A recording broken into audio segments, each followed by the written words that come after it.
Баршаңызға қайырлы күн достар, менің арнама қош келдіңіздер. Бүгін сіздерге түріктің өте дәмді десерті пахлаваның рецептісін ұсынатын боламын. Видеоны міндетті түрде соңына дейін қарап, менің арнама тіркеліп қоңыраушаны басып қоюды ұмытпаңыздар.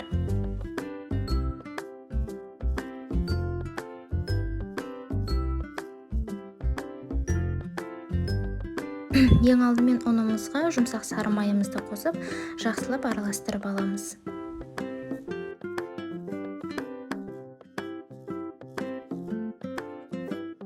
Үстінен шым-шым тұз, қопсытқыш, жұмыртқаның сарысын және де қаймақты қосып, жақсылап араластырып, жұмсақ қамыр етіп илеп аламыз.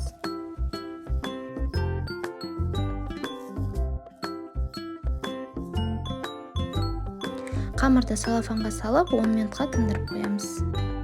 Начинкасын дайындап аламыз. Ол үшін жұмыртқаның ақуызына ұнтақталған грек жаңғағын, мейіз, қант қосып жақсылап араластырамыз. Мейізді қоспау өз еріктеріңізде, және де грек жаңғағын блендерден де өткізіп алсаңыздар болады. Қамырымызды алып, 4 бөлікке бөліп, бір-бірлеп жайып шығамыз.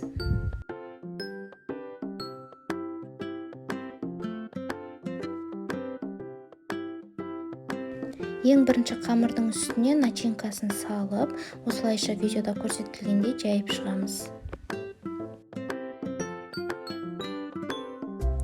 Екінші қамырды да жайып, үстіне начинкасын салып, дәл солай қайталай береміз.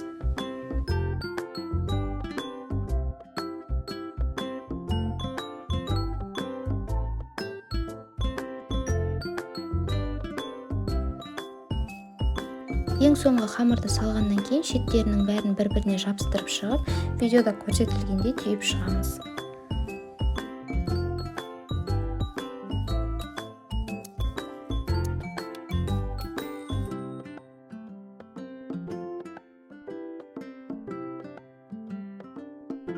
Бетіне жұмыртқаның сарысын жағып, пышақтың көмегімен осылайша видеода көрсетілгендей узорларды сызып шығамыз.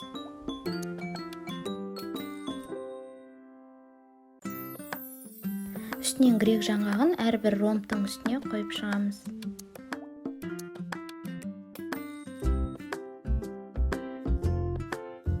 Қызып тұрған пеште 180 градуста 40-45 минут шамасында пісіріп аламыз. Пирогтың пісуіне 5 минут қалған кезде әселге қайнаған ыстық суымызды құйып, жақсылап араластырып, пирогты пештен алып, оның үстіне жағып шығамыз. Және де пешке қайтадан 5 минутқа салып аламыз. Дәмі өте керемет болып шығады. Міндетті түрде дәл осы рецептпен жасап көріңіздер. Сіздермен болған Арайлым.